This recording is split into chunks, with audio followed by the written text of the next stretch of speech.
He opened his eyes in a hospital bed, barely alive. But the shock didn't come from the crash, it came from the girl sitting next to him calling him Dad.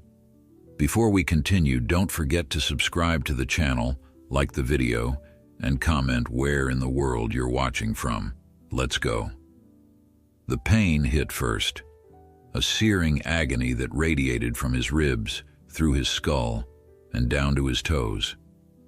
James Montgomery opened his eyes to blinding white light and immediately shut them again. The antiseptic smell told him he was in a hospital before his brain could fully process what had happened. Memories flooded back in disconnected flashes, boarding his private jet in Singapore, the sudden turbulence, the pilot's panicked voice, the oxygen masks dropping, and then nothing. He tried to move, but every muscle protested. A groan escaped his lips, and suddenly there was movement beside him.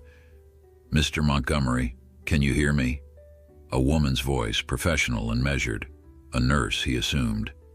James forced his eyes open again, squinting against the harsh fluorescent lighting. "What happened?"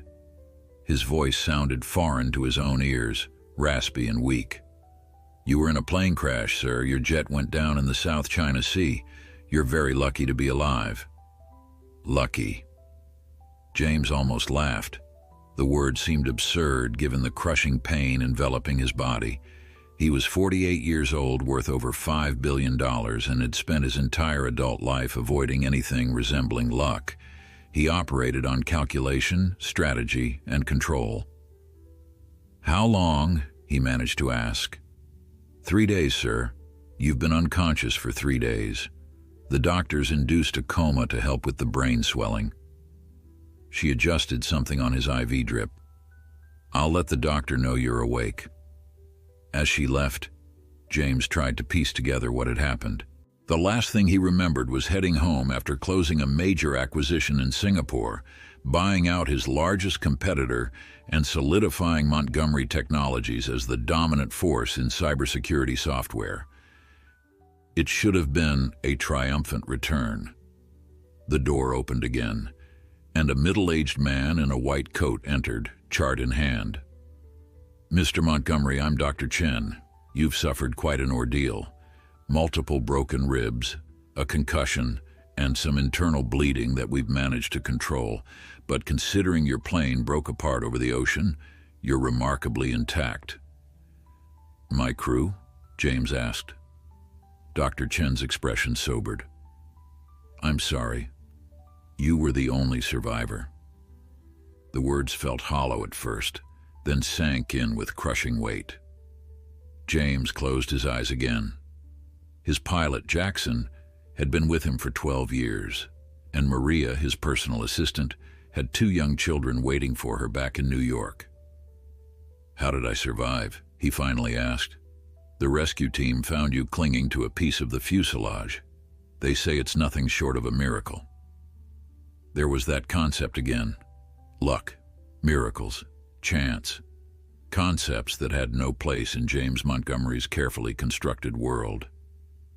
"When can I leave?" he asked, already calculating the steps needed to return to his life, to regain control.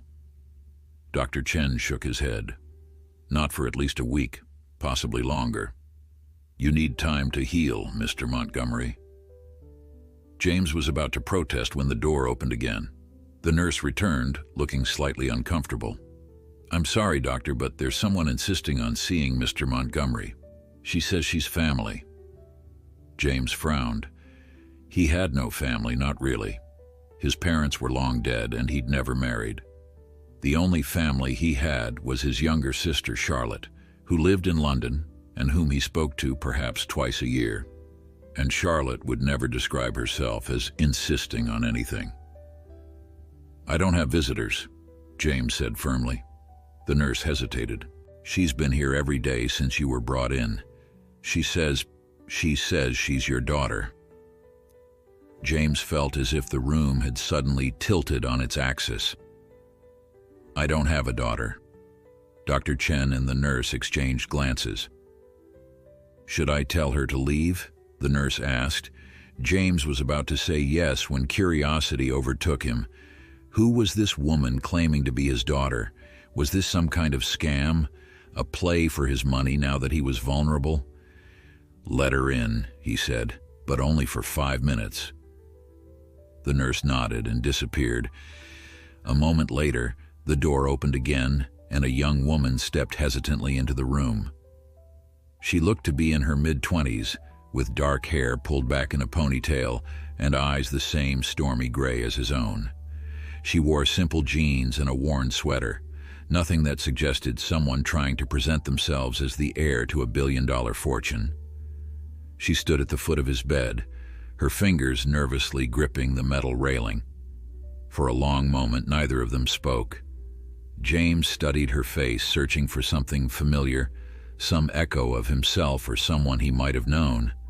But there was nothing, just a stranger claiming an impossible connection. "Mr. Montgomery," she finally said, her voice soft but steady. "My name is Emma Calloway. I know this is unexpected, but I'm your daughter." James stared at her, his pain momentarily forgotten in the face of this absurd claim. "That's impossible.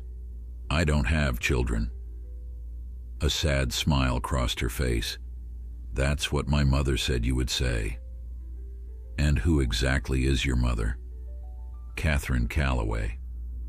The name hit James like a physical blow. Catherine. It had been 26 years since he'd heard that name spoken aloud. 26 years since he'd walked away from her, choosing his budding company over the only woman he'd ever truly loved. "Catherine," he repeated, his voice barely audible. Emma nodded. "She never told you about me. She said you were clear about not wanting a family, about how children would interfere with your ambitions. So she let you go and raised me on her own."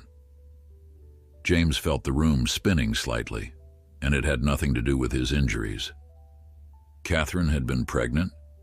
She had raised his child alone while he built his empire, oblivious to their existence. "I don't believe you," he said, but the conviction in his voice was weakening.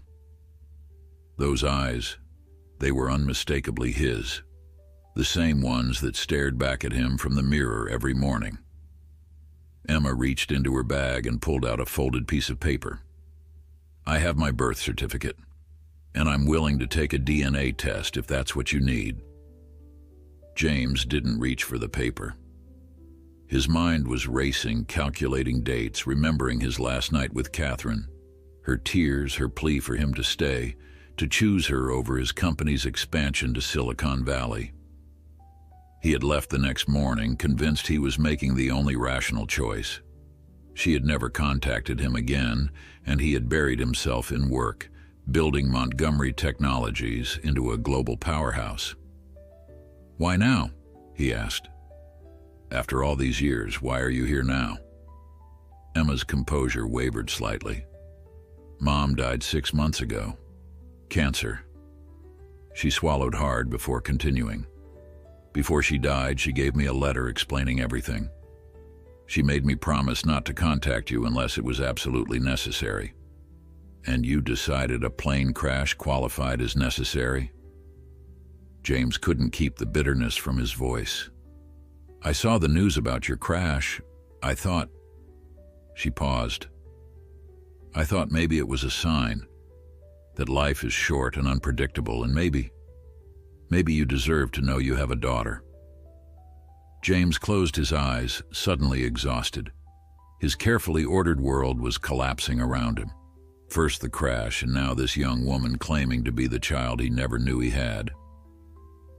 "I need time to process this," he said finally, "and I'll want that DNA test."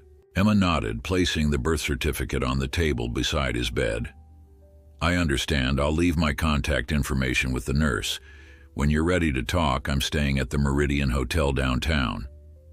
She hesitated, then added, "I'm not after your money, Mr. Montgomery. I just thought you should know the truth." As she turned to leave, James couldn't help but notice how she carried herself, shoulders back, chin up, a quiet dignity that reminded him painfully of Catherine.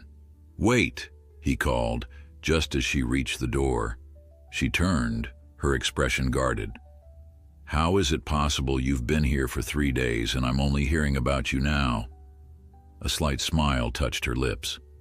"Your assistant, Garrett, I think his name is. He's been running interference. He only arrived yesterday, but he's been quite adamant about protecting you from what he calls vultures and opportunists. The only reason I got in today is because he stepped out to take a call." With that, she was gone, leaving James alone with the piece of paper that might confirm the existence of a life he never knew he helped create. As the door closed behind her, James felt something he hadn't experienced in decades: complete and utter loss of control. He had survived a crash that should have killed him, only to wake up to a reality he couldn't have imagined.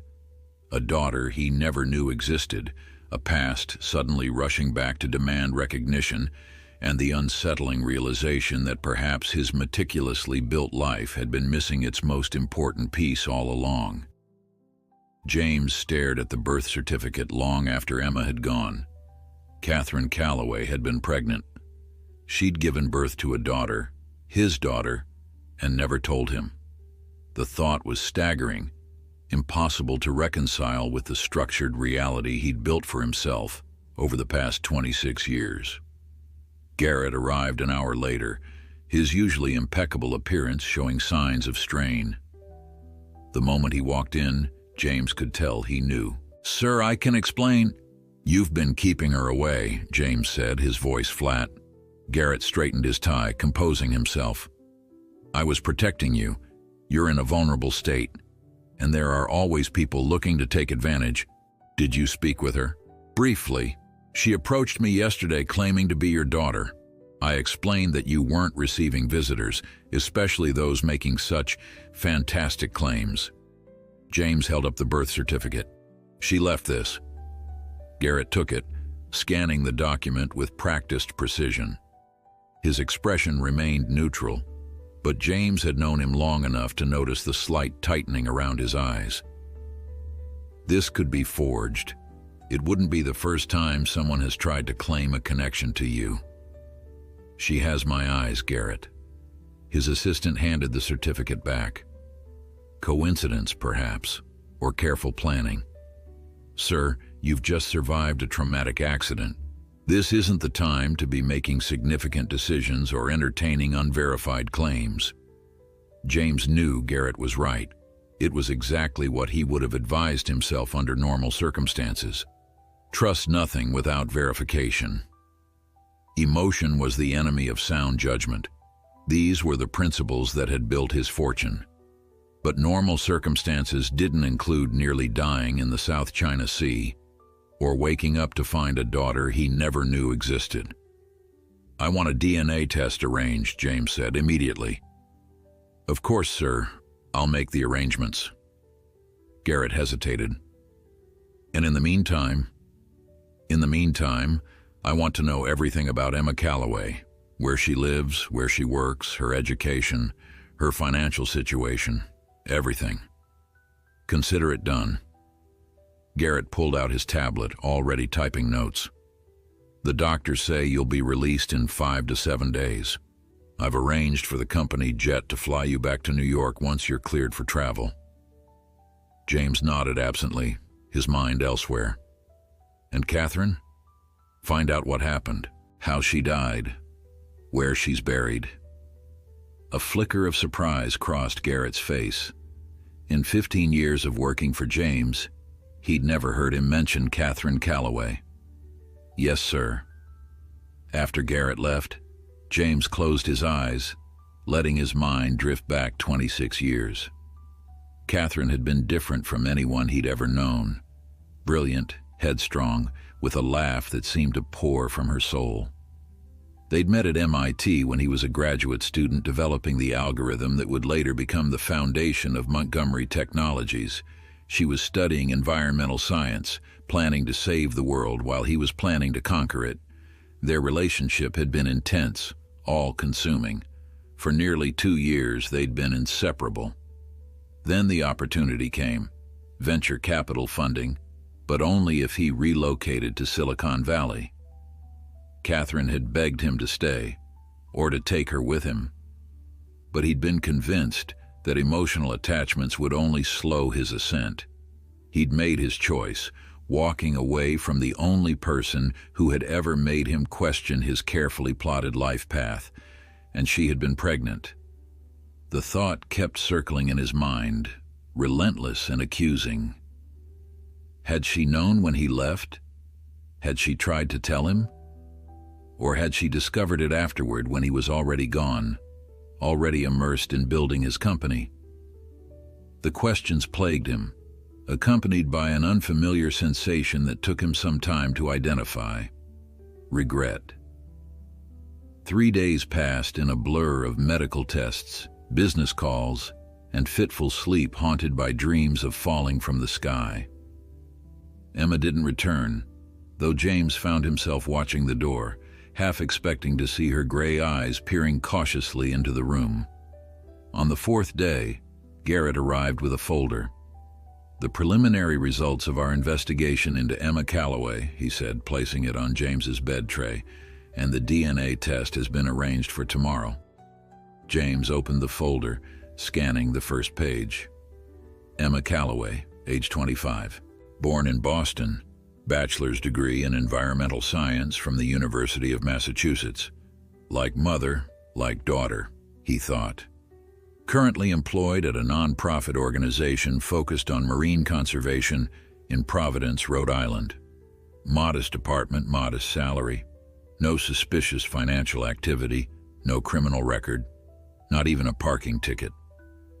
The second page held information about Catherine. After leaving Boston, she had settled in Providence, raising Emma as a single mother while working as an environmental consultant. She had never married. Cancer had taken her 6 months ago. Pancreatic, aggressive, leaving little time between diagnosis and death. James felt a hollow ache spreading through his chest. Catherine was gone. Really gone. He had walked away from her all those years ago, believing there would always be time to reconnect if he ever wanted to. The finality of her death hit him with unexpected force. "Sir?" Garrett's voice pulled him back to the present. "There's something else." "What is it?" "Ms. Calloway, Emma, she's scheduled to return to Providence tomorrow. Her leave of absence from work ends, and according to her hotel reservation, she's checking out in the morning." James frowned. "She's leaving? Without the DNA test results? Perhaps she's having second thoughts, or perhaps this was never about establishing a relationship with you." "What do you mean?" Garrett chose his words carefully.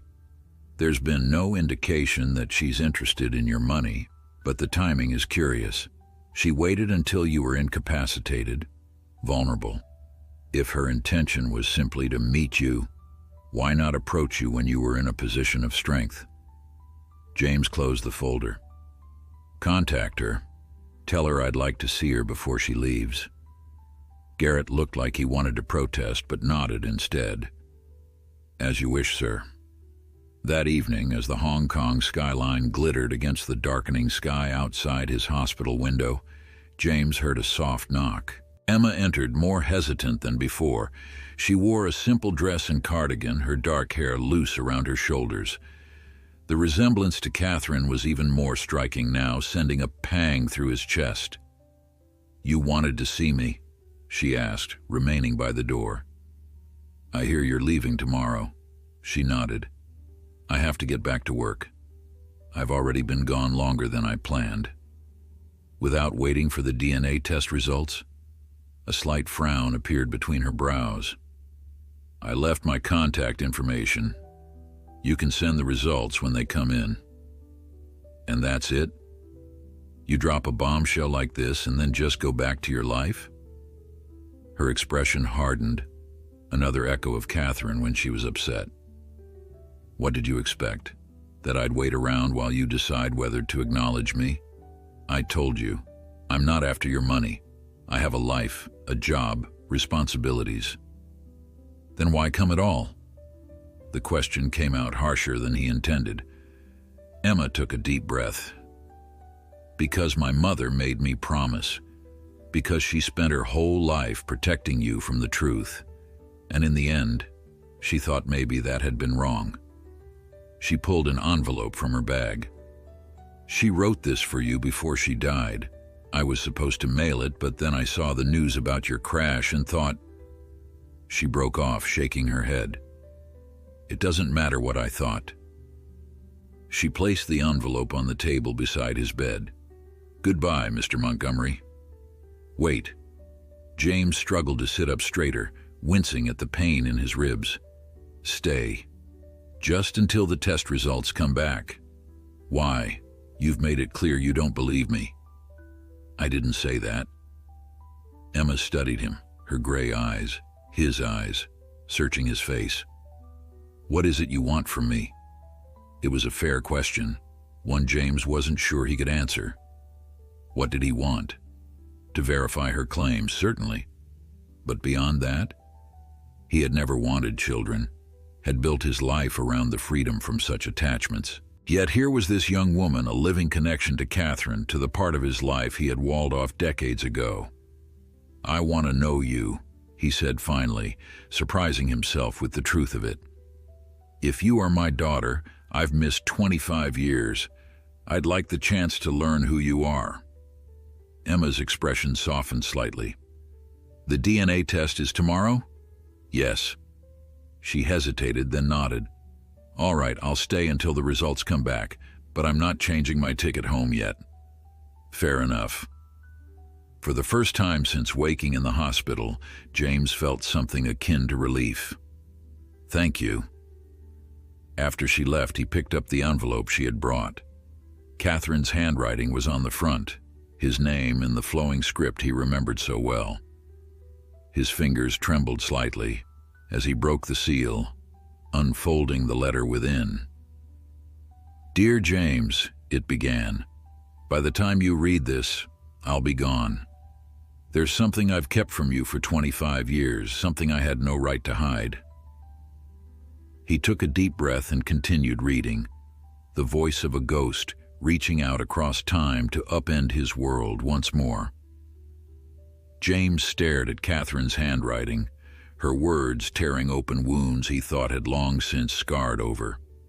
Dear James, by the time you read this, I'll be gone.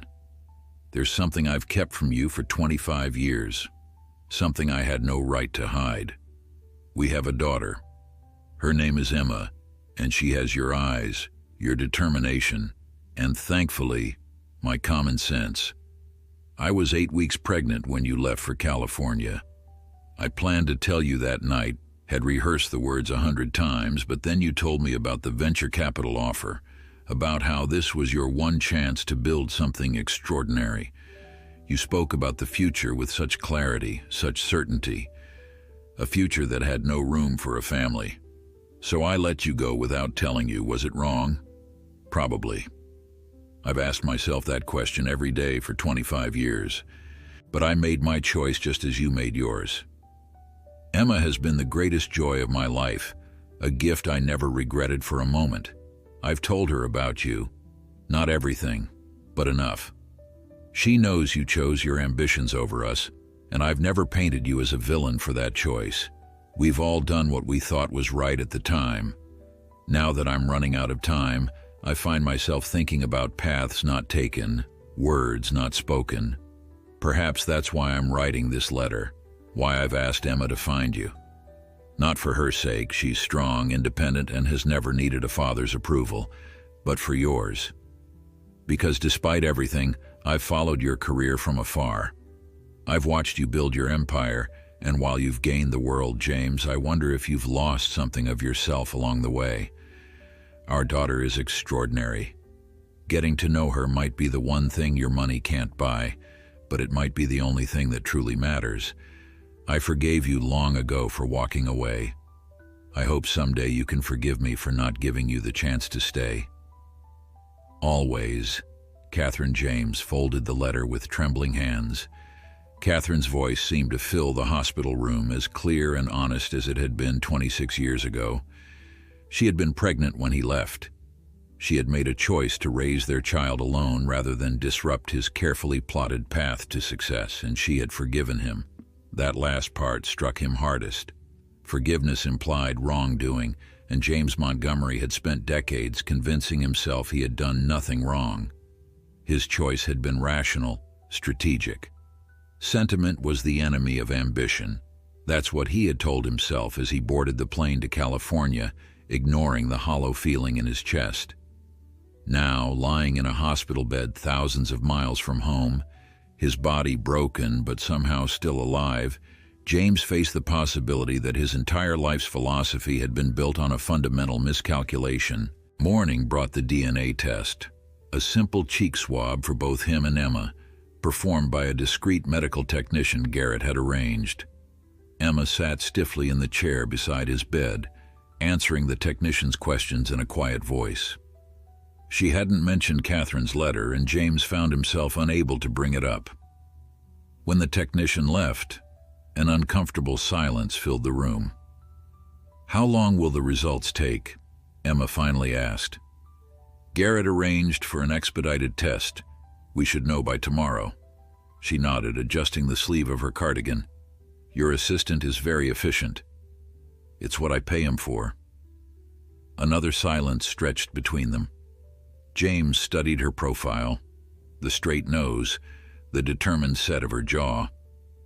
She was fidgeting with a small silver pendant around her neck, a nervous habit that reminded him painfully of Catherine. "That necklace," he said. "Did Catherine give it to you?" Emma's hand stilled, her fingers wrapped around the pendant. "Yes, it's a compass. She gave it to me when I left for college. Said it would help me find my way home no matter how far I traveled." A sad smile crossed her face. Mom loved her metaphors. "She always did have a poetic streak," James said softly. Emma's eyes snapped to his, surprised. "You remember things like that about her?" James nodded. "I remember everything about her." It was true, he realized. Despite burying himself in work for decades, despite the parade of meaningless relationships with women whose names he could barely recall, Catherine had remained crystal clear in his memory. Her laugh, her scent, the way she would absently twirl her hair when deep in thought. "She said you were brilliant," Emma said cautiously. "Driven. That you knew exactly what you wanted and wouldn't let anything stand in your way." "That sounds about right." "She also said you were kind once, before ambition hardened you." James winced at that. "Your mother always did have a way of cutting to the truth. Is that why you left her?" The question was direct, challenging. James considered deflecting, but something in Emma's steady gaze, so like his own, demanded honesty. "I left because I thought I couldn't have both, success and love. I chose wrong." The admission cost him, but it felt necessary. "I didn't know about you. Would it have changed anything if you had?" It was the question that had haunted him since Emma first appeared in his hospital room. Would knowing Catherine was pregnant have altered his decision? 26 years ago, with his ambition burning white-hot and his belief in his own destiny absolute, would he have given up everything for a child he never planned to have? "I don't know," he admitted. "I'd like to think it would have, but I can't rewrite the past to make myself more noble than I was." Emma seemed to appreciate his honesty. She relaxed slightly, her hand dropping from the compass pendant. "Mom said you were always truthful, even when the truth wasn't flattering." Before James could respond, the door opened and Dr. Chen entered, chart in hand. "Good news, Mr. Montgomery. Your latest scans look promising. If your recovery continues at this rate, we should be able to discharge you in 3 days." 3 days? James frowned. "You said a week, possibly longer." Dr. Chen smiled. "You're healing faster than expected. One might even call it remarkable." After the doctor left, Emma stood up. "I should go. I need to call my work. Let them know I'll be staying a few more days." "You're staying?" James couldn't hide his surprise. She hesitated at the door. "Until you're discharged, at least. By then we'll have the test results and we can figure out what happens next." "Thank you," James said, the words feeling foreign on his tongue. When was the last time he had genuinely thanked someone? After Emma left, Garrett arrived with his laptop and a stack of documents requiring James's attention. The business empire didn't stop running just because its founder had nearly died. "The stock dropped 7 points when news of your crash hit," Garrett reported. "It's rebounded 5 since word got out that you survived. The board is eager for you to make a public statement." James nodded absently, signing where indicated. "And the investigation into the crash is ongoing. Preliminary reports suggest mechanical failure, but they're still analyzing the recovered pieces of the fuselage." "What about Emma?" James asked, cutting through Garrett's business update. His assistant's expression tightened. "The background check confirms her employment and residence. No red flags in her financial history. The DNA results should be back tomorrow morning." "And if she is my daughter?" Garrett hesitated. "Then we'll need to prepare a strategy. The press will eventually find out, and there will be implications for the company, for your public image. She's not a PR crisis to be managed, Garrett. Nevertheless, sir, if she is confirmed to be your daughter, there are practical considerations, legal arrangements, possible adjustments to your estate planning." "Enough," James cut him off. "One step at a time." That evening, Emma returned with takeout from a nearby restaurant. Simple noodles and dumplings that were infinitely better than the hospital food. They ate in a silence that was less strained than before, occasionally breaking it with cautious questions. "What's it like?" James asked eventually. "Working in marine conservation?" Emma's face lit up as she described her work, protecting coral reefs, studying the impact of climate change on ocean ecosystems, educating communities about sustainable fishing practices. Her passion reminded him so much of Catherine that it was almost painful to watch. "You love it," he observed. "I do," she admitted. "The pay is terrible, and the hours are worse. But it matters. I'm part of something bigger than myself." The irony wasn't lost on James. He had spent his life building something bigger than himself, a global technology corporation. But looking at Emma's animated expression as she talked about saving coral reefs, he wondered if he had missed the point entirely. As she was leaving for the night, Emma paused at the door. "I read about you, over the years. Montgomery Technologies, the security software innovations, the acquisitions. Mom kept track of your career." James felt something tighten in his chest. "She did?" Emma nodded. "She said you were changing the world, just like you always said you would." She hesitated, then added quietly, "I think she was proud of you in her way." After she left, James lay awake for hours, staring at the ceiling. Tomorrow the DNA results would arrive, confirming or denying what he already knew in his heart to be true. And then what? What did a man who had sacrificed everything for success do when given an unexpected second chance? For the first time since the crash, James found himself grateful to be alive and terrified of what came next. Morning arrived with the sharp clarity that follows a sleepless night. James had spent hours replaying Catherine's letter in his mind, examining every word, every implication. He had always prided himself on his ability to make decisions without emotion clouding his judgment. But now he found himself overwhelmed by feelings he had spent decades suppressing. Garrett arrived promptly at 8, tablet in hand and a sealed envelope tucked under his arm. His expression revealed nothing as he placed the envelope on James's bed tray. "The results, sir." James stared at the envelope. Inside was the scientific confirmation of what his instincts had already accepted. Emma was his daughter. He had seen it in her eyes, in the determined set of her jaw, in a dozen subtle mannerisms that mirrored his own. "Have you called her?" he asked. "Ms. Calloway is on her way. She should be here within the hour." James nodded, still not touching the envelope. "What's on the agenda today?" Garrett consulted his tablet. "The board is requesting a video conference at noon. The PR team has drafted a statement about your recovery for your approval, and the investigation team has requested access to your personal records for the jet's maintenance logs." The business of empire building continued, uninterrupted by life-altering revelations or near-death experiences. For the first time, James found himself resenting its relentless pull. "Cancel the board meeting," he said. "Tell them I'll reconnect when I'm discharged." Garrett looked up, clearly surprised. "Sir?" "You heard me. And hold off on the PR statement for now." His assistant's carefully neutral expression slipped, revealing a flash of concern. "Sir, with all due respect, the company needs reassurance. The stock is volatile and rumors are circulating about your condition. The company survived 3 days while I was unconscious. It can survive a few more while I'm conscious but preoccupied." James gestured to the envelope. "I have more important matters to attend to." Garrett's lips thinned, but he nodded.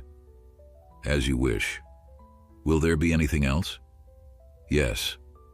Have the jet prepared for my return to New York, but make it for 2 passengers." If Garrett was surprised by this direction, he hid it well. "Of course, sir. Will that be all?" "For now." After Garrett left, James finally picked up the envelope. He had built his life on certainties, on concrete facts that could be verified and quantified. The contents of this envelope would irrevocably alter his reality one way or another. With steady hands, he broke the seal and removed the single sheet of paper inside. The medical jargon was dense, but the conclusion was unmistakable. 99.99998% probability of paternity. Emma Calloway was, without question, his biological daughter. James set the paper down, a strange calm settling over him. He had expected to feel shock, perhaps even dismay. Instead, he felt something entirely unexpected: relief. The confirmation of Emma's paternity wasn't a crisis to be managed. It was a truth that had been waiting 25 years to be acknowledged. When Emma arrived 40 minutes later, her expression was guarded, her body tense with anticipation. She glanced at the open envelope on the bed tray. "You opened it already," she said, her voice careful. James nodded. "Would you like to read it?" "I don't need to." She removed her jacket, draping it over the back of the chair beside his bed. "Your face tells me everything I need to know." "You're my daughter," he said, the words feeling both foreign and right on his tongue. Emma sat down, her hands clasped tightly in her lap. "So what happens now?" It was a fair question, one James had been asking himself all night. What did happen when a man who had engineered every aspect of his life suddenly discovered a variable he had never accounted for? "That depends," he said carefully. "What do you want to happen?" Emma seemed taken aback by the question. "I don't know. I didn't exactly plan this far ahead." "Neither did I." For perhaps the first time in his adult life, James Montgomery had no strategic plan, no carefully plotted course of action. "But I'd like to get to know you, if you'll let me." Emma studied him, her gray eyes, his eyes, assessing. "I'm not looking for a father figure. I grew up without one and I turned out fine. Better than fine from what I can see." A hint of a smile touched her lips. "Mom would agree with you there." "Catherine did an extraordinary job," James said softly. "I'm sorry I never got to thank her for that." Something in Emma's expression shifted, a vulnerability breaking through her composed exterior. "She never stopped loving you, you know, even after everything." The words hit James with unexpected force. He had assumed Catherine's feelings for him had hardened into resentment or indifference over the years. The idea that she had continued to love him despite his abandonment, despite raising their child alone, was almost too much to bear. "I never stopped loving her either," he admitted, the truth of it catching in his throat. "I just buried it so deep I convinced myself it wasn't there." Emma looked away, blinking rapidly. "She said you would say that." A soft knock interrupted the moment. Dr. Chen entered, accompanied by a nurse carrying various medical supplies. "Good morning, Mr. Montgomery. Time for your final examinations before discharge preparations." James gestured to Emma. "My daughter will be staying." The casual declaration hung in the air. It was the first time he had acknowledged their relationship to anyone outside of Garrett, and the words felt significant, a verbal commitment to a truth he was still processing. Emma's eyes widened slightly, but she made no move to correct him. The examination was thorough, but quick. Dr. Chen seemed pleased with James's progress, confirming that he could be discharged the following morning. As the medical staff left, Emma stood and walked to the window, looking out at the Hong Kong skyline. "Your assistant mentioned you'd be flying back to New York tomorrow," she said, her back still to him. "That's the plan. I should book my flight back to Providence then." James hesitated, choosing his words carefully. "Actually, I was hoping you might consider flying back with me, on my jet." Emma turned, surprise evident on her face. "Why would I do that?" "Because I'd like to continue our conversation, because 25 years is a lot of catching up to do, because I nearly died 4 days ago and I'm not inclined to waste any more time." She folded her arms, defensive. "I have a job, responsibilities. I can't just drop everything because you've had an epiphany." "I understand that," James said. "I'm not asking you to upend your life just to extend your stay for a few days. The flight to New York is 17 hours. Consider it an opportunity for us to talk without interruptions." Emma was silent for a long moment, considering. And after New York? What then? It was the question James had been avoiding, the one that extended beyond the immediate future to something more permanent. What did he want from this unexpected relationship? What could he realistically expect?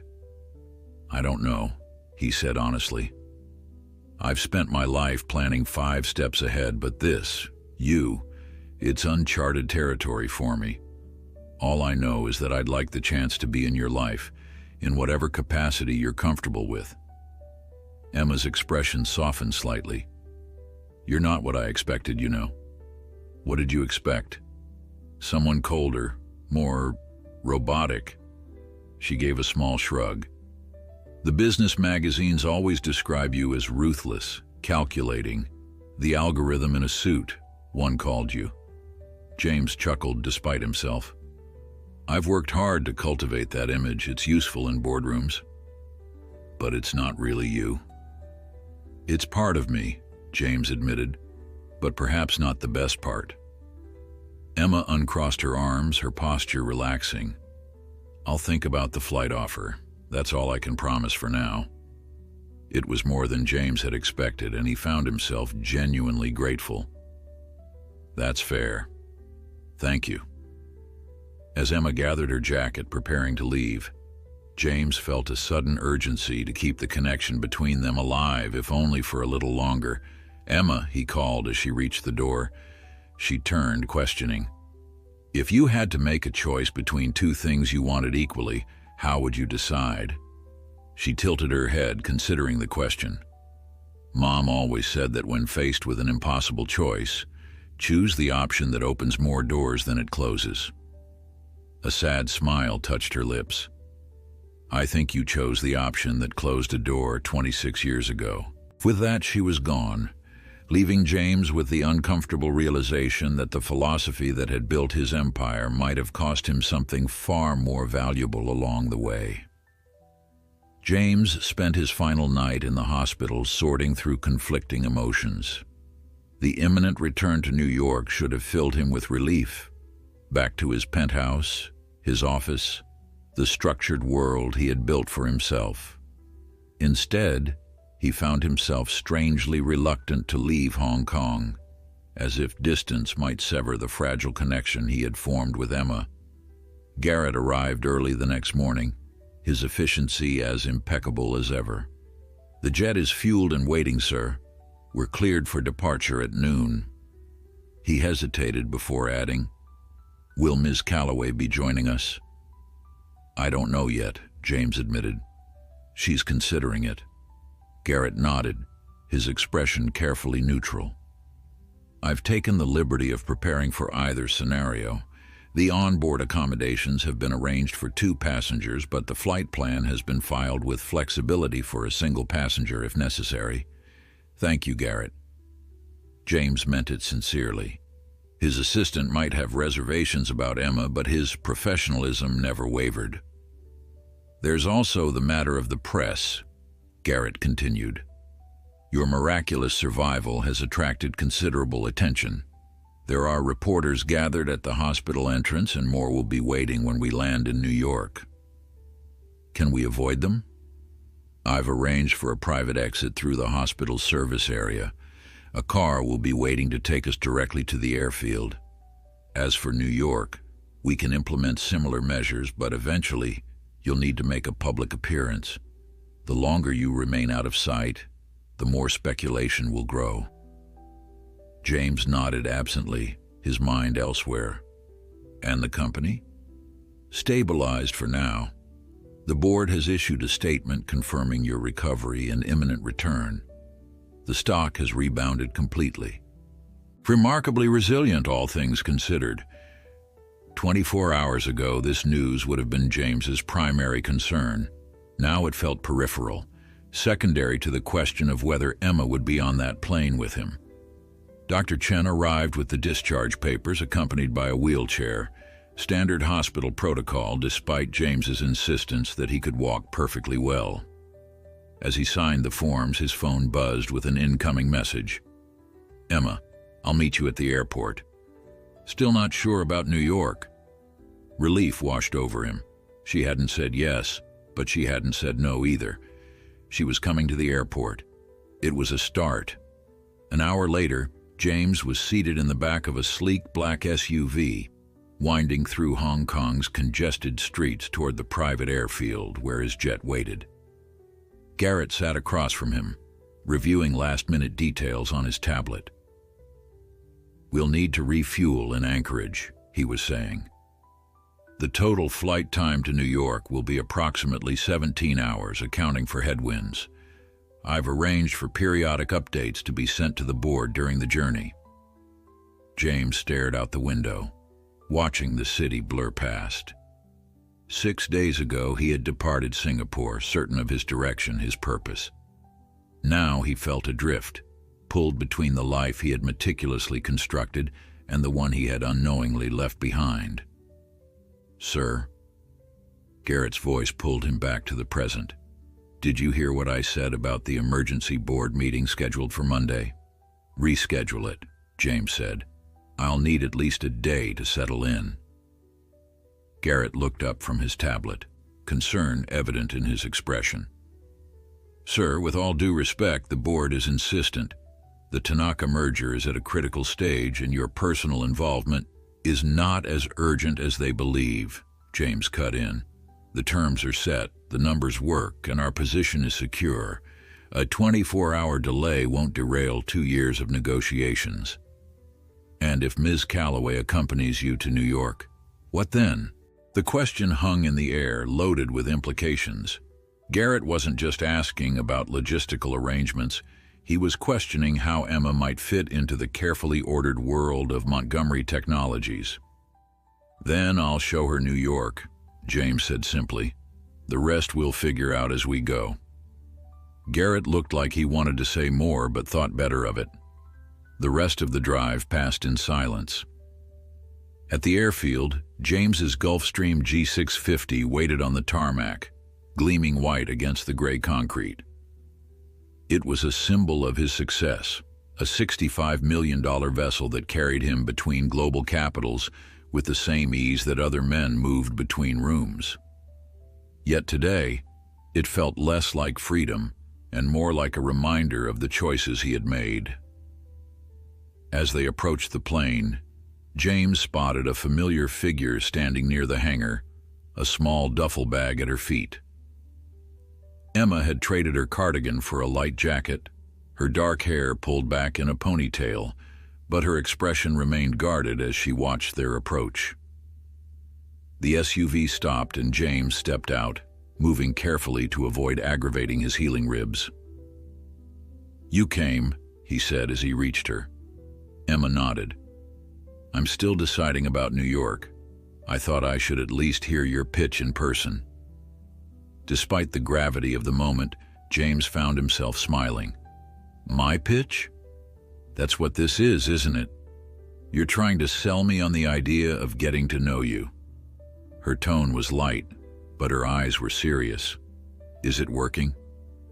A hint of a smile touched her lips. "The jury's still out." James gestured toward the plane. "Perhaps a tour will help sway them." As they approached the aircraft, Garrett stepped forward, extending his hand to Emma.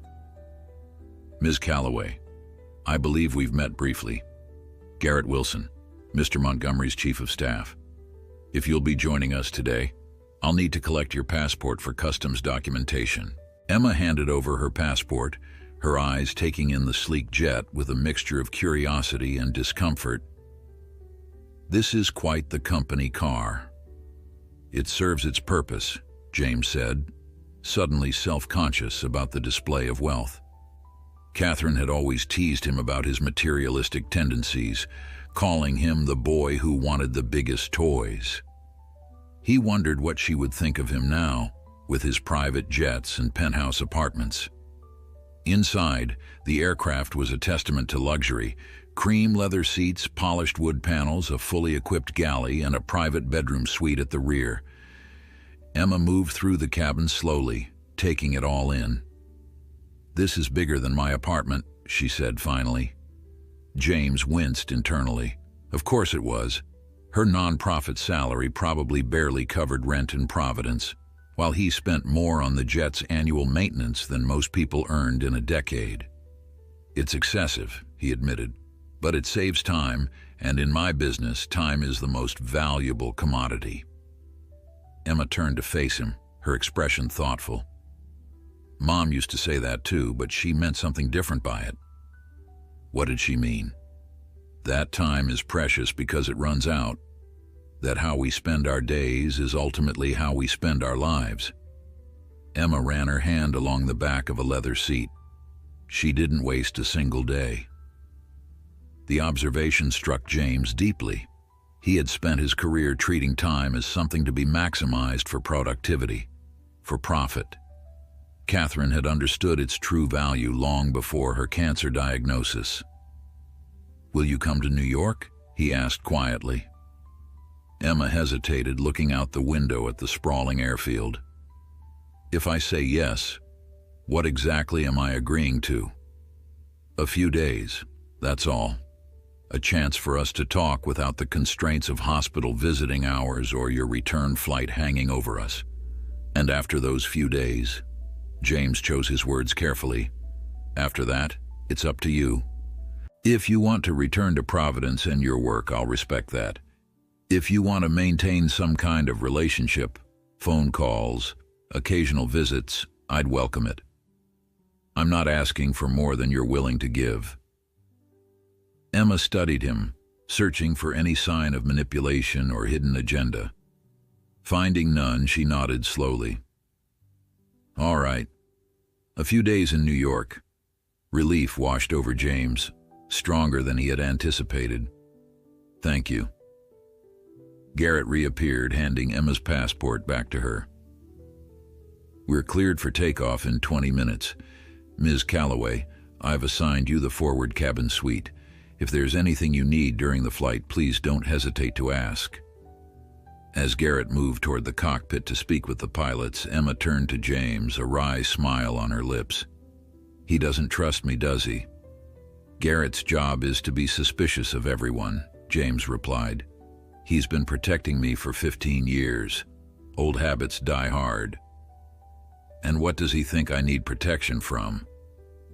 That's a question you should ask him. James gestured to one of the plush seats. Shall we? As they settled in for takeoff, James found himself in the strange position of feeling both terrified and hopeful. For a man who had built his fortune on calculated risks, this leap into the unknown, into fatherhood, into reconciling with a past he had deliberately left behind, was perhaps the biggest gamble of his life. Yet as the engines roared to life and the jet began its ascent into the clear blue sky, James felt something he hadn't experienced in decades, the sensation of a door opening rather than closing. The Gulf Stream cruised at 45,000 feet, high above the vast Pacific Ocean.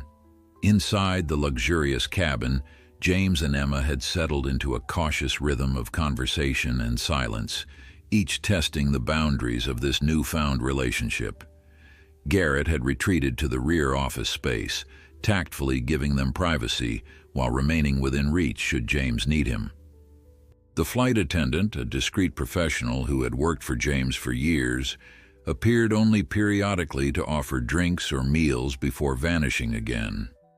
4 hours into the flight, Emma sat across from James, a book open in her lap, though she hadn't turned a page in some time.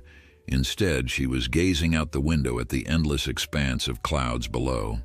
"What are you thinking about?" James asked, breaking a comfortable silence that had stretched between them. Emma turned from the window, her expression thoughtful. "That I'm sitting in a private jet with a father I didn't know a week ago, flying to New York for reasons I'm still not entirely clear on." A small, bemused smile touched her lips. "It's not exactly how I pictured my October unfolding." "Life rarely follows our expectations," James said. "I certainly didn't expect to survive a plane crash, only to discover I had a daughter." "Do you regret it?" Emma asked suddenly. "Finding out about me?" The question caught James off guard. "No," he said without hesitation. "I regret the 25 years I missed, but not learning the truth." Emma nodded, seemingly satisfied with his answer. She closed her book, setting it aside. "Tell me about your company. What exactly does Montgomery Technologies do?" James recognized the shift for what it was, a step away from emotional territory towards something more neutral. He respected her need to pace this journey. "We develop cybersecurity software," he explained. "Our primary products protect government agencies, financial institutions, and corporations from data breaches and cyber attacks." "And that made you a billionaire?" There was no judgment in her tone, just curiosity. "Essentially, yes. I created an algorithm that could predict and prevent intrusion patterns before they occurred. The timing was fortunate. I entered the market just as digital security was becoming a global priority." "Mom said you were always good with patterns, even back in college. She said you could look at a problem and see solutions no one else could imagine." The mention of Catherine sent a pang through James's chest. "She gave me too much credit. She was the visionary between us." "How so?" "Catherine could see the big picture, the interconnections, the ripple effects. While I was focused on how technology could make processes more efficient, she was already thinking about the environmental and social implications." James shook his head, a rueful smile on his lips. "She was talking about climate change and sustainability back when most people thought it was fringe science." "That sounds like her," Emma said softly. "Always 10 steps ahead of everyone else." A comfortable silence fell between them. James studied his daughter's profile, still marveling at the resemblance to Catherine, the same thoughtful eyes, the same slight furrow of concentration between her brows. "You have her smile," he said suddenly, "and her kindness, I imagine." Emma looked up, surprised by the observation. "People usually say I look like you, the eyes, the jaw. Perhaps, but the important parts, the parts that matter, those are from Catherine." Emma seemed to consider this, her expression softening. She wasn't perfect, you know. She could be stubborn, uncompromising when she thought she was right. That I remember well, James chuckled. We once argued for 3 days straight about whether technology was inherently neutral or shaped by the biases of its creators. Who won? She did, of course, though I didn't admit it for months. Emma smiled, a genuine smile that reached her eyes. That sounds about right. The flight attendant appeared briefly to serve lunch, a simple but elegant meal of grilled salmon, asparagus, and wild rice. As they ate, Emma asked about Montgomery Technology's environmental policies, and James found himself on the defensive, explaining carbon offset programs and renewable energy investments that suddenly seemed inadequate under her scrutiny. You could do more, she said plainly. A company with your resources could be leading the way, not just meeting minimum standards. Instead of feeling insulted, James felt a strange sense of pride in her conviction. You sound exactly like your mother. I'll take that as a compliment. It was meant as one. After lunch, Emma excused herself to rest in the forward cabin suite. James used the opportunity to check in with Garrett, who had a dozen urgent matters requiring attention. Yet as he reviewed contracts and quarterly projections, James found his mind wandering back to his conversation with Emma, to the glimpses of Catherine he saw in her expressions, her principles, her quiet strength. When Emma emerged several hours later, she found James staring at his laptop screen, his expression distant. "Everything okay?" she asked, settling back into her seat. James closed the laptop. "Just business, nothing that can't wait." That doesn't sound like the ruthless CEO I've read about. Perhaps he's having a perspective adjustment. Emma raised an eyebrow. Because of the crash. The crash, you, everything. James hesitated, then decided honesty was the only path forward. When you survive something you shouldn't have, it forces you to question why you were spared. And have you found an answer? Not yet, but I'm starting to think it wasn't just random chance. Emma studied him, her expression guarded yet curious. Mom wasn't religious, but she believed in purpose, that the universe has a way of putting us where we need to be, when we need to be there. And what do you believe? I believe in science, mostly. Probability, cause and effect. She paused, a small smile touching her lips. But I also believe we make our own meaning from the events that shape our lives. Maybe surviving that crash doesn't have some cosmic purpose, but you can give it one. Her words resonated with James in a way he hadn't expected. Throughout his career, he had assigned meaning to his success. It validated his choices, his sacrifices, his relentless drive. But he had never applied the same philosophy to his failures or to the unexpected turns his life had taken. "I'd like to show you New York," he said suddenly. "Not the tourist version, my New York, the places that matter to me." Emma looked surprised by the offer. "Why?" "Because I want you to understand who I am, and because I'd like to understand who you are beyond what can be captured in a background check or a conversation at 30,000 feet. She smiled at that, a genuine smile that reminded him painfully of Catherine. "All right, show me your New York, but in return, I'd like to show you my Providence someday, if we decide to continue, whatever this is." "I'd like that," James said, meaning it sincerely. As the jet continued its journey eastward, James found himself telling Emma stories he hadn't shared with anyone, about his early days as a struggling entrepreneur, about the first algorithm he developed in a cramped apartment with secondhand computers, about the mentors who had guided him and the competitors who had underestimated him. And she listened, really listened, occasionally asking questions that cut straight to the heart of what he was saying. It was the most honest conversation he'd had in decades, unburdened by the calculation that usually accompanied his interactions. "You never remarried?" Emma asked as the conversation turned more personal. "After Mom, I mean." James shook his head. "There were relationships, none that lasted." "Why not?" He considered the question carefully. "I told myself it was because I was too busy, too focused on building the company. But looking back, I think perhaps no one ever measured up to Catherine." Emma fell silent, absorbing this. Finally, she said, "She never remarried either. There were a few men over the years, but nothing serious. I used to think she was just too independent, too busy raising me and fighting for her causes. But maybe it was the same for her." The thought that Catherine might have carried the same unresolved feelings for him that he had buried for her was both comforting and devastating. They had spent 26 years apart, both moving forward with their lives while a part of each remained anchored in the past. As the jet began its descent into Anchorage for refueling, James looked out at the spectacular vista of Alaska's snow-capped mountains and wondered what might have been if he had made different choices all those years ago.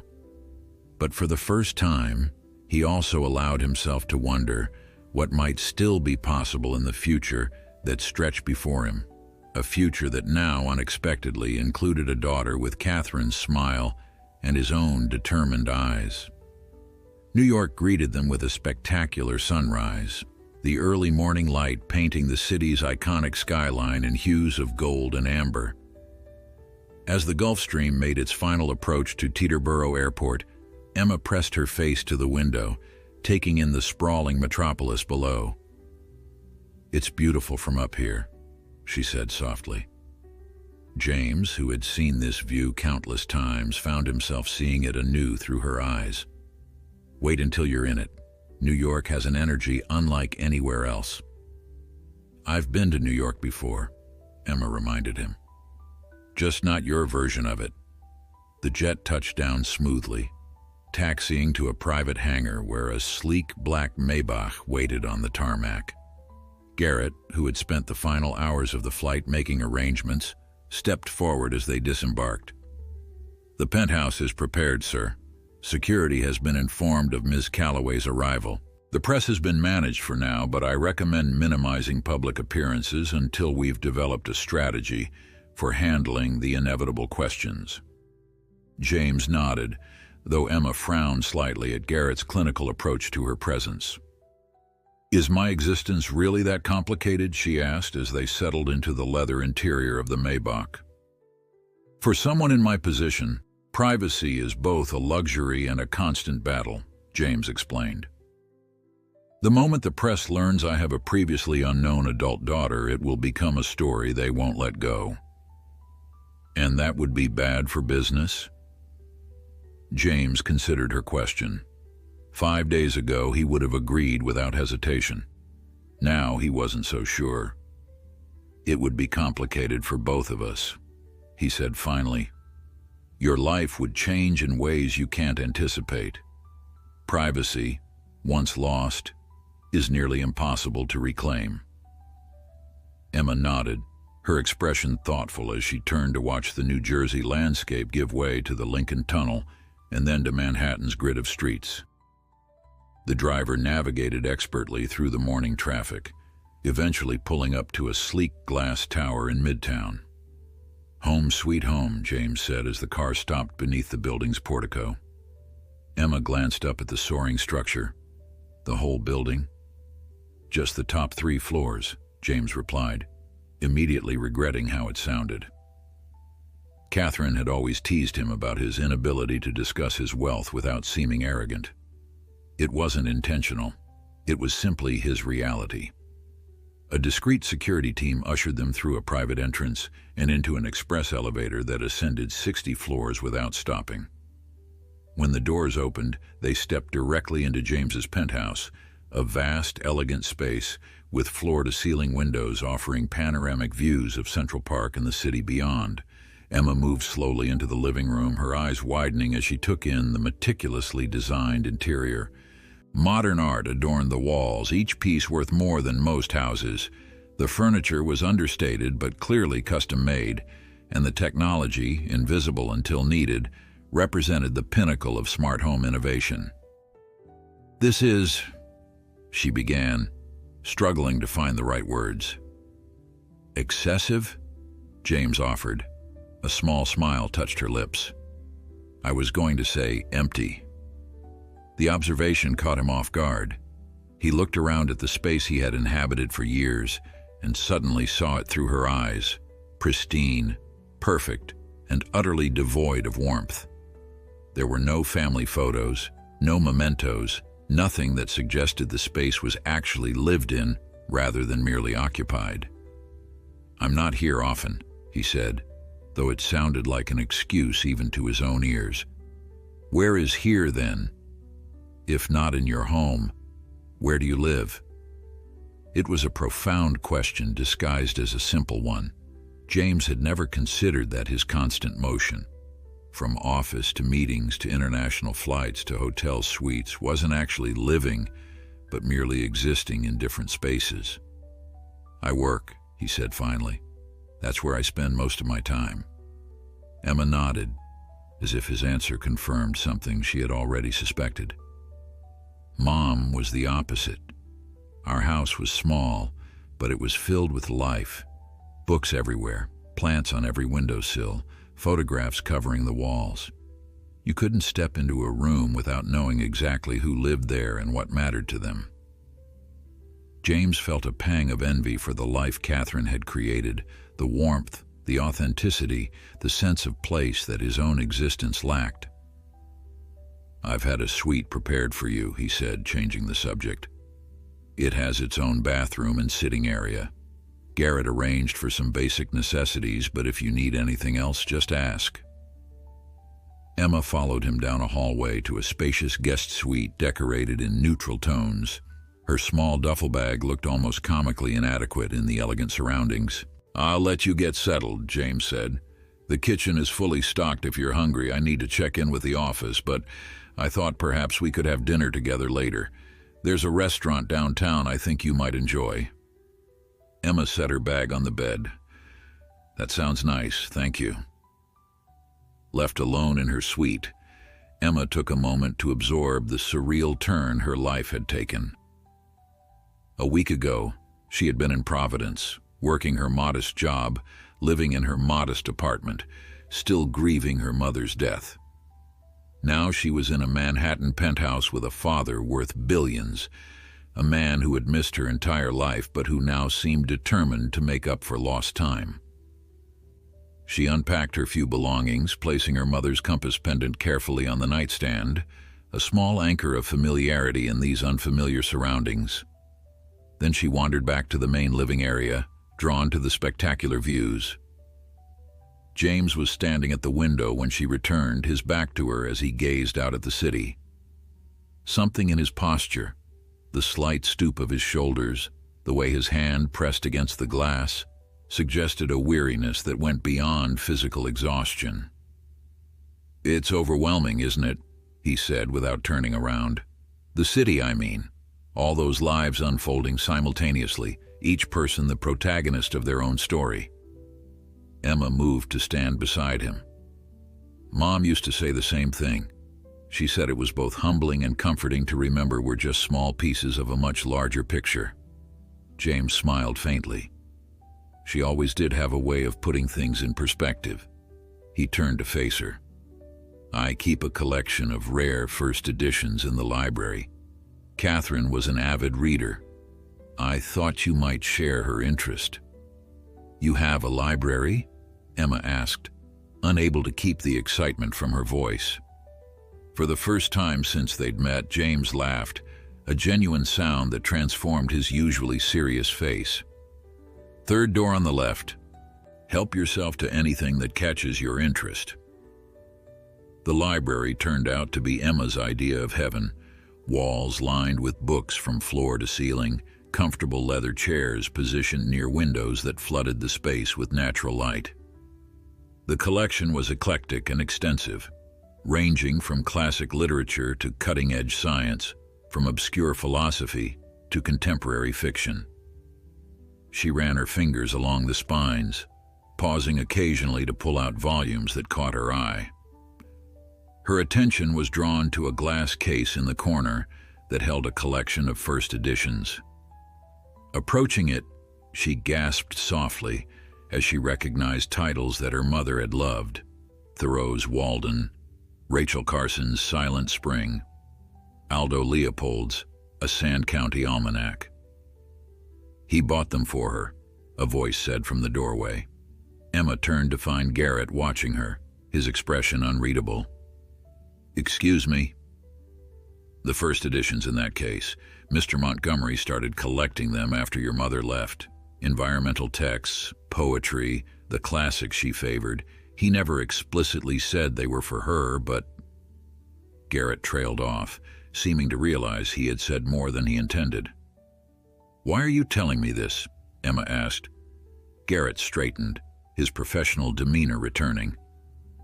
"Because you should know that despite appearances, your mother's absence left a mark on him, a mark he's never acknowledged, even to himself."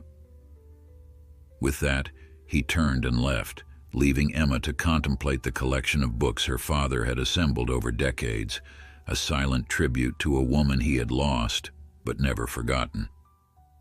When James returned to check on her an hour later, he found Emma curled in a chair by the window, deeply engrossed in a worn copy of The Sea Around Us by Rachel Carson. "That was one of Catherine's favorites," he said softly.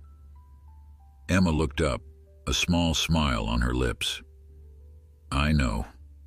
She read it to me when I was little. Our copy was falling apart. She had it since college." James moved to the glass case, unlocking it with a small key. "This one is a first edition. It belongs in your hands, not behind glass." He handed her the book, and as she accepted it, their fingers brushed, a momentary contact that seemed to carry the weight of all the years that had separated them. "Thank you," Emma said, understanding that the gift was about more than just the book. For the first time since meeting this stranger who was her father, Emma felt something shift inside her, a cautious opening, a willingness to see where this unexpected journey might lead. That evening, James took Emma to a small, unassuming Italian restaurant in the West Village, a far cry from the upscale establishments where he typically conducted business dinners. The owner, an elderly Italian man named Marco, greeted James with genuine warmth, leading them to a secluded corner table beneath a trellis of artificial grapevines. "Mr. Montgomery, it has been too long," Marco said, his accent still heavy despite decades in New York. His curious gaze shifted to Emma. "Marco, this is Emma," James said simply, offering no further explanation. To his credit, Marco merely nodded respectfully. "A pleasure, Miss Emma. I will bring you our best tonight." Once they were alone, Emma looked around the intimate space with its checkered tablecloths and candles in empty Chianti bottles. "This isn't what I expected," she admitted. "What did you expect? Something more, I don't know, exclusive, with dress codes and sommeliers and tiny portions arranged like art installations?" James smiled faintly. "I go to those places when I have to. This is where I come when I want to enjoy a meal." Marco returned with a bottle of wine, pouring a small amount for James to taste before filling both their glasses. "Your usual, Mr. Montgomery? Or would you like to see menus?" "The usual is fine," James said, glancing at Emma for confirmation. She nodded, content to follow his lead. As Marco disappeared into the kitchen, Emma took a sip of wine. "So you have a usual at a family-owned Italian restaurant in the village. That doesn't align with your public image." "Very little about me aligns with my public image," James admitted. "The cold, calculating CEO makes for good business press, but it's not the entirety of who I am." "And who are you?" Emma asked, leaning forward slightly. "Beyond the billionaire, beyond the CEO, who is James Montgomery when no one is watching?" It was a disarmingly direct question, one that caught James off guard. He had spent so long playing a role, the visionary leader, the ruthless competitor, the self-made man, that he wasn't sure he knew the answer. "I'm still figuring that out," he said finally.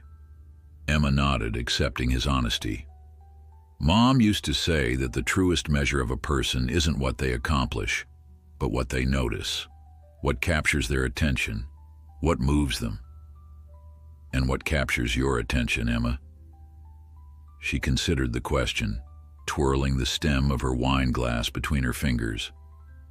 Small things mostly. The way sunlight filters through leaves, the sound of waves retreating over pebbles, moments of unexpected kindness between strangers. She shrugged, suddenly self-conscious. "It sounds trivial when I say it out loud." "Not trivial," James countered. "Essential. I've spent most of my life focused on the big picture, market trends, technological advancements, strategic acquisitions. I've missed the small moments." Their food arrived, plates of homemade pasta with a simple sauce of tomatoes, garlic, and basil, accompanied by freshly baked bread. As they ate, their conversation flowed more naturally than before, touching on books they had both read, places they had traveled, music they enjoyed. Emma was surprised to discover that beneath James's corporate exterior lurked a passion for jazz and a surprising knowledge of Renaissance art. "Where did that come from?" she asked when he mentioned his preference for Caravaggio over Michelangelo. "College, actually. I took an art history course as an elective."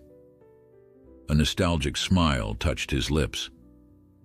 Catherine was in that class. She argued passionately that art should disturb the comfortable and comfort the disturbed. I was fascinated by her conviction, even when I disagreed with her interpretations. "That sounds like her," Emma said softly. She never backed down from a good debate. As the evening progressed, James found himself relaxing in a way he rarely did. There were no business negotiations to finesse, no shareholders to appease, no competitors to outmaneuver. Just a quiet dinner with his daughter, getting to know one another over good food and unhurried conversation. When they returned to the penthouse, the night sky was clear, the city's lights glittering below them like earthbound stars. Emma paused by the living room windows, taking in the spectacular view. "I understand why you chose this place," she said. "It's like being suspended above the world." "It can also feel like being isolated from it," James admitted, joining her at the window. "Sometimes I forget there are real people down there, each with their own struggles and triumphs." Emma glanced at him, surprised by the confession. "Is that why you keep the restaurant as your secret spot? To stay connected?" "Perhaps. Or maybe it's just that Marco makes the best carbonara in the city." He smiled, but there was a hint of melancholy in his eyes. They stood in comfortable silence for a moment, both lost in thought. Then Emma spoke, her voice quiet but steady. "I've been thinking about what happens after these few days." James tensed slightly, preparing himself for her declaration that she would return to Providence and they would go their separate ways. "And?" he prompted when she didn't continue. "And I think maybe we could try to stay in touch. Calls, occasional visits." She turned to face him fully. "I'm not looking for a dramatic family reunion or to suddenly become a part of your world, but I think Mom would have wanted us to know each other." The simplicity of her statement, the quiet acceptance it represented, moved James more than any grand gesture could have. "I'd like that very much," he said, his voice rough with emotion. Emma nodded, then stifled a yawn. "I should get some sleep. It's been a long day." "Of course. Good night, Emma." As she turned to leave, she paused, then asked, "Why did you name your company Montgomery Technologies and not something more innovative?" Most tech companies have futuristic names. The question seemed to come from nowhere, yet James understood its significance. Because I wanted to build something that would outlast me, something that carried my name but could grow beyond my vision. A legacy, Emma said. Yes. Good night, James. She hesitated, then added, Thank you for dinner. After she left, James remained by the window, his reflection ghostly against the backdrop of the city. A legacy. It was what he had worked for his entire adult life, the driving force behind every decision, every sacrifice. Yet standing in his silent penthouse, he wondered if he had been building the wrong kind of legacy all along. The next morning, James woke early, his mind already racing with the day ahead. Garrett had scheduled a video conference with the board at 9, followed by a series of calls with the legal team about the Tanaka merger. The machinery of his corporate life was demanding his return. He found Emma already awake, sitting in the kitchen with a cup of coffee, reading the news on her tablet. She looked up as he entered, offering a small smile. Morning. I hope it's okay that I help myself. Of course. He poured himself a cup, noticing that she had figured out his elaborate coffee machine without assistance. Did you sleep well? Better than I expected, she admitted, though it's strange waking up to a view of the Empire State Building. James smiled. You get used to it. Do you? Get used to it, I mean. He considered her question. I suppose I take it for granted now. When I first moved in, I used to stand at the window every morning, amazed that the ambitious kid from Boston had made it here. And now I rarely notice the view unless someone points it out. Emma nodded thoughtfully. That happens with most things in life, doesn't it? The extraordinary becomes ordinary through familiarity. It was a simple observation, yet it struck James as profoundly true. His life was filled with luxury that had long since ceased to bring him joy. Private jets, penthouse views, rare wines, exclusive access. What once seemed extraordinary had become merely expected. I have meetings most of the day, he said, changing the subject. But I thought perhaps we could have lunch together if you're free. Actually, I'd like to visit the Museum of Natural History this morning. They have an ocean conservation exhibit I've been wanting to see. She hesitated. Unless you need me here for something? No, of course not. You should explore the city. He reached for his wallet, extracting several $100 bills. For taxis, admission fees, whatever you need. Emma looked at the money, but didn't take it. I can manage, but thank you. James felt a flash of embarrassment, reminded again of the gulf between their worlds. Of course, sorry. Don't apologize, it's just, I've been taking care of myself for a long time. Old habits. He nodded, returning the money to his wallet. Lunch then? I can meet you at the museum if that's easier. That sounds nice. She gave him a genuine smile, and James felt something warm bloom in his chest, a feeling so unfamiliar it took him a moment to recognize it as simple happiness. James's morning unfolded with familiar efficiency: video conferences, strategy discussions, legal consultations. The corporate machine hummed around him, demanding decisions, approvals, guidance, yet he found his mind wandering, checking the time, anticipating lunch with Emma. At 11:30, he surprised Garrett by ending a call with the head of R&D abruptly. We'll continue this tomorrow, he said, ignoring the confusion on both Garrett's and the executives' faces. Something's come up. As he grabbed his coat, Garrett followed him to the elevator. Sir, is everything all right? The Tanaka team is expecting an answer on the revised terms by end of day. They can wait 24 hours, James replied, checking his watch. I'm meeting Emma for lunch. Garrett's concern was palpable. Sir, with all due respect, this merger has been in the works for 2 years. A delay now could signal weakness. James paused, turning to face his assistant. Garrett, I've spent my entire adult life prioritizing business over personal matters. It's cost me more than I realized. I'm not making that mistake today." The elevator arrived, and James stepped in, leaving Garrett standing in the corridor, visibly unsettled by this deviation from the norm. The Museum of Natural History was crowded with tourists and school groups, the grand entrance hall echoing with excited voices and footsteps. James spotted Emma immediately. She stood near the massive dinosaur skeleton, her attention focused on a display about extinction events. She seemed surprised when he appeared beside her. "You're early." "Meeting ended sooner than expected," he said, not mentioning that he had ended it himself.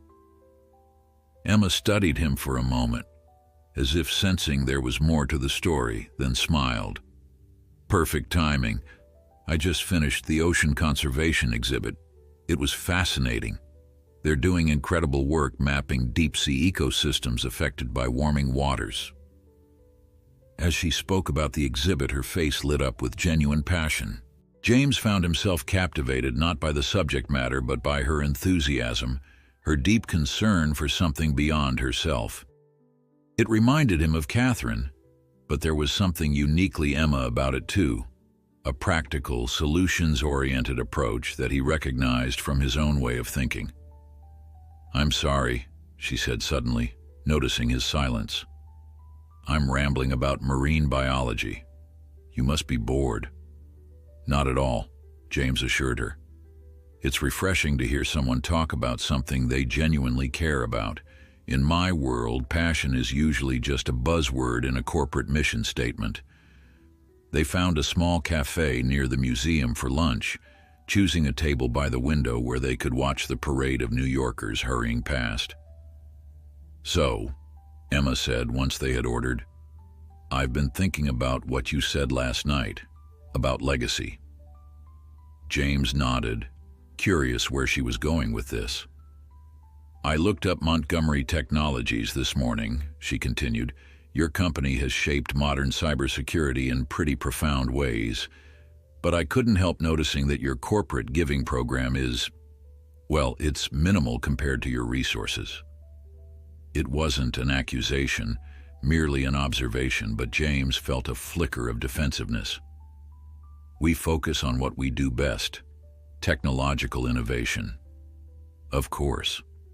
But have you ever considered using that innovation to address environmental challenges, climate data analysis, ocean monitoring systems, precision conservation technology?" She leaned forward, her expression earnest. "With your resources and expertise, you could make an impact that goes beyond quarterly earnings." James studied her thoughtfully. "You sound like you've given this some consideration." A slight blush colored her cheeks. "I might have spent the morning thinking about it. Occupational hazard. I see potential environmental applications everywhere." Their food arrived, simple sandwiches and salads, but James barely noticed what he was eating. His mind was preoccupied with Emma's suggestion.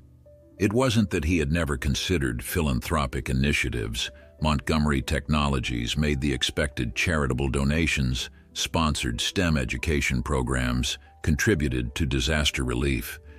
But these were peripheral activities, not integrated into the company's core mission. "What exactly are you proposing?" he asked finally. Emma seemed surprised by his interest. "I don't know, really. It was just a thought. But imagine if Montgomery Technologies applied its predictive algorithms to climate data, or developed cybersecurity protocols specifically for environmental research networks, or created affordable monitoring systems for conservation organizations. A dedicated division," James mused, "focused on environmental applications of our existing technology." "Exactly!" Emma's eyes lit up. "Not charity, but purpose-driven innovation, the kind of legacy that benefits everyone." As she spoke, James found himself mentally restructuring budgets, reallocating resources, envisioning new partnerships. It was how his mind worked, identifying opportunities, calculating risks and returns, plotting pathways to implementation. But this time, the projected return wasn't measured in profit margins or market share. It was something less tangible but potentially far more valuable.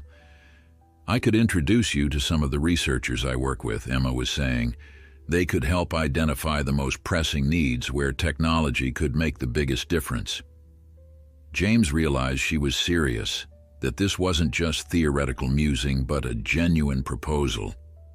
"You'd be willing to collaborate on something like this?" "Of course," she said, as if it were the most natural thing in the world. "It's what Mom would have wanted. She always believed technology should serve humanity, not the other way around." The mention of Catherine solidified something in James's mind. This wasn't just about business diversification or even environmental impact. It was about honoring a connection that stretched back decades to the brilliant, passionate woman who had seen potential in him before anyone else. "Let's do it," he said decisively. Emma blinked. "What, really? Just like that?" "Just like that." He smiled at her astonishment. "One advantage of being CEO, when I decide to pursue something, it happens. But you haven't even run the numbers or consulted your board or some decisions transcend spreadsheets," James interrupted. "This feels right. Catherine would approve." For a moment, Emma was speechless.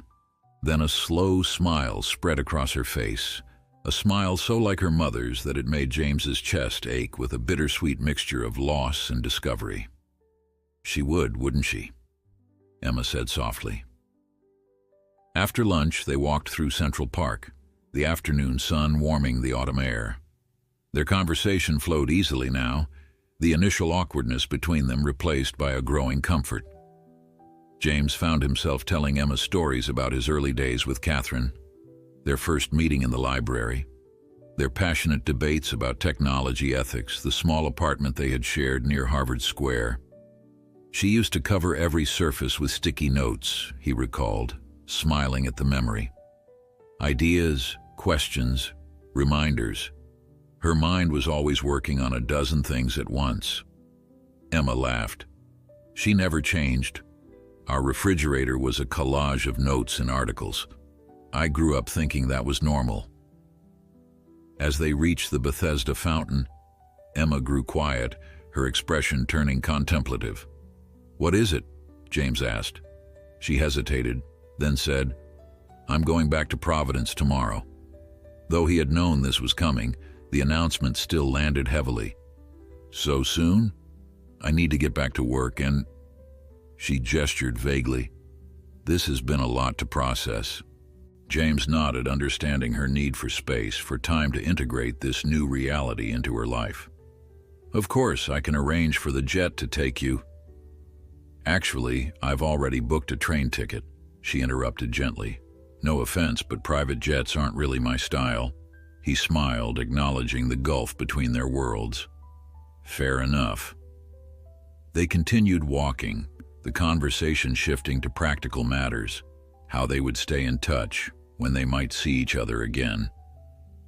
James suggested a visit to Providence in a few weeks, and Emma agreed, though with the caveat that his expectations should be modest. "My apartment is about the size of your closet," she warned, "and my neighborhood isn't exactly the Upper East Side." "I look forward to seeing it," he said sincerely. As the afternoon light began to fade, they made their way back to the penthouse. The city was transitioning into evening, the streets growing more crowded with people heading home or out for the night. For James, it was a view of New York he rarely experienced, on foot, at street level, part of the flow rather than above it. In the elevator, Emma turned to him. "Thank you for today, for listening to my environmental pitch for the stories about Mom, for all of it." "Thank you for giving me a chance," James replied. "I know it wasn't easy to come here, to open yourself to knowing me." "It was easier than I expected," she admitted. "You're not what I imagined." The doors opened into the penthouse, where Garrett waited, his expression a careful neutral that James recognized as concealed concern. "Sir," The Tanaka team has been calling hourly. They're threatening to walk if they don't receive confirmation by 9 p.m. Tokyo time. That's in less than 2 hours. James sighed, the demands of his corporate life intruding once again. I need to handle this, he told Emma apologetically. Go, she said with an understanding smile. Save your merger. I have some reading to catch up on anyway. As he followed Garrett into his home office, James found himself torn between two worlds, the one he had built over decades and the one he was just beginning to discover. For the first time, he wasn't certain which demanded his greater loyalty. The Tanaka merger was saved, though it took James until well past midnight to smooth the ruffled feathers and finalize the terms. When he finally emerged from his office, the penthouse was quiet, Emma presumably asleep. He poured himself a small scotch and stood by the window gazing out at the city that never truly slept. In the reflection of the glass, he saw not the powerful CEO who had just secured a multi-billion-dollar deal, but a man who had nearly lost everything without ever knowing what he truly had. The plane crash had spared his life, but meeting Emma had given him something he hadn't realized he was missing. A connection to a past he had abandoned and a future he hadn't envisioned. Morning arrived with a gentle clarity, sunlight streaming through the floor-to-ceiling windows. James found Emma in the kitchen, a cup of coffee in hand, her small duffel already packed and waiting by the door. Your train isn't until noon, he said, trying to keep the disappointment from his voice. I know, but I like to be early. She offered a small smile, lifetime habit of a woman who grew up without a trust fund. There was no bitterness in her tone, just a statement of fact. James nodded, pouring himself coffee from the pot she had brewed. I've been thinking about our conversation yesterday, he said after a moment. About the environmental division. Emma looked up, curious. And? I made some calls this morning. We're establishing a new subsidiary, Montgomery Environmental Technologies. Startup funding is already allocated, and I've appointed a search committee to find the right leadership team. He hesitated, then added, I was hoping you might serve as an advisor, a liaison between the technology team and the conservation community. Emma's eyes widened. You're serious? Entirely. This isn't a PR stunt or a tax write-off. This is about creating something meaningful. He met her gaze directly. Something Catherine would have been proud of. For a long moment, Emma was silent, processing his words. Then she said quietly, I'd be honored, but I have conditions. I expected nothing less, James replied, a smile touching his lips. The technology has to be accessible to small conservation organizations, not just government agencies or wealthy research institutions. And the focus needs to be on practical applications, not just theoretical innovation. Agreed, James said without hesitation. Anything else? Emma considered. Yes, you need to be personally involved. Not just signing checks or showing up for photo opportunities, really engaged. It was a significant ask, requiring time and attention that James had historically reserved for core business operations. Yet he found himself nodding. I will be. You have my word. The promise felt weightier than any business contract he had ever signed. They spent the remaining hours before Emma's departure discussing the details of the new venture, potential areas of focus, key partnerships to cultivate, the delicate balance between commercial viability and environmental impact. James was impressed by Emma's practical knowledge and strategic thinking. She had inherited his analytical mind but tempered it with Catherine's ethical framework. All too soon, it was time for Emma to leave. James insisted on accompanying her to Penn Station, despite her assurances that she could manage on her own. In the back of the town car, a comfortable silence settled between them. This week didn't go as I expected, Emma said finally. For me either, James admitted. I thought I'd be returning to life as usual after the hospital. Instead, he gestured vaguely, words failing to encompass the profound shift in his reality. Instead, you found out you had a daughter who talks too much about marine ecosystems and criticizes your corporate philanthropy strategy. Emma finished with a wry smile. I found out I had a daughter who makes me see the world differently, James corrected softly, who reminds me of the man I used to be before I lost sight of what matters. Emma looked away, blinking rapidly. Mom would say that's who you always were underneath it all. She believed people don't really change, they just forget themselves sometimes. As they pulled up to the station, the reality of their parting settled over them. James walked Emma to her platform, uncomfortably aware of the curious glances they attracted. The obviously wealthy older man in his bespoke suit, alongside the casual young woman with her modest duffel bag. So, Emma said as they reached her train, Providence in 3 weeks? I've already blocked the dates in my calendar, James confirmed. Garrett nearly had a stroke when I told him I was taking a long weekend. Emma laughed, the sound bright against the background noise of the busy station. Poor Garrett. I think I've completely disrupted his orderly world. You've disrupted mine too, James said, in the best possible way. An announcement came over the loudspeaker. Emma's train was boarding. She shouldered her bag, then hesitated. Thank you, she said simply, for listening, for sharing stories about Mom, for taking a chance on knowing me. Emma, James said, his voice rough with emotion, thank you for finding me. Even if you never wanted anything more than these few days, meeting you has been... He struggled for words, unused to expressing such raw feeling. It's been the most important thing that's happened to me in 26 years. Emma's composure wavered, and for a moment James saw the vulnerability beneath her self-sufficient exterior. The girl who had lost her mother, who had grown up without a father, who had taken a leap of faith by coming to his hospital room. Without overthinking it, he stepped forward and embraced her. For a heartbeat, she stiffened, then relaxed, returning the hug with unexpected fierceness. I'll see you in 3 weeks, she said, as they pulled apart, her voice steady despite the shimmer of tears in her eyes. I'll be there, James promised. He watched as she boarded the train, found her seat by a window, and settled in. She saw him still standing on the platform and gave a small wave, which he returned.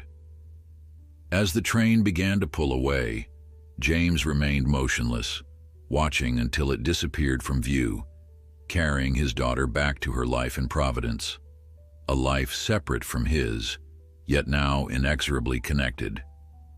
The penthouse felt emptier than usual when he returned. James wandered through the space, noticing the small signs of Emma's brief presence. A coffee mug left by the sink, the throw blanket on the couch arranged differently than the housekeeper usually left it, the first edition of The Sea Around Us missing from the library's glass case. In his home office, James found a note on his desk, written in handwriting that echoed Catherine's in its decisive strokes. James, thank you for welcoming me into your life. It wasn't what either of us expected, but I'm grateful for these days we've shared. Mom always said that life's most important turns are rarely planned. They're the moments we couldn't have anticipated that shape us most profoundly. I've taken the Rachel Carson book. Hope that's okay. In exchange, I've left you something on your bedside table. It belonged to Mom, but I think she would want you to have it. See you in Providence. I hope you like seafood and don't mind stairs. My apartment is a 5th floor walk-up. Emma curious. James went to his bedroom. On the nightstand lay a small silver compass worn with age and handling. Catherine's compass, the one she had given to Emma when she left for college, her metaphorical guide home. James picked it up carefully, turning it over in his palm. The needle swung and settled, pointing north with unwavering certainty. A direction, a purpose, a way forward when all other guideposts had failed. He closed his fingers around it, feeling its weight. The weight of choices made and unmade, of time lost and perhaps now time redeemed. That night, James dreamed not of falling from the sky, but of standing on solid ground, Catherine beside him, her hand in his, and Emma before them, her face turned toward a horizon bright with possibility. In the morning, he woke with a clarity he hadn't felt in decades. The compass sat on his nightstand, catching the early light. He picked it up, watching as the needle oscillated before finding north once again. His phone buzzed with messages. Garrett reminding him of the day's meetings, the board requesting updates on the Tanaka merger, various crises and opportunities demanding his attention. The machinery of his corporate life continued its relentless operation. But for the first time, James saw it in proper perspective, not as the entirety of his existence, but as just one aspect of a life that had unexpectedly expanded to include something far more precious. He slipped the compass into his pocket, a quiet reminder of what truly mattered, and headed into the day, guided now by something more reliable than ambition, more enduring than success, more valuable than all he had built over a lifetime of striving. A second chance.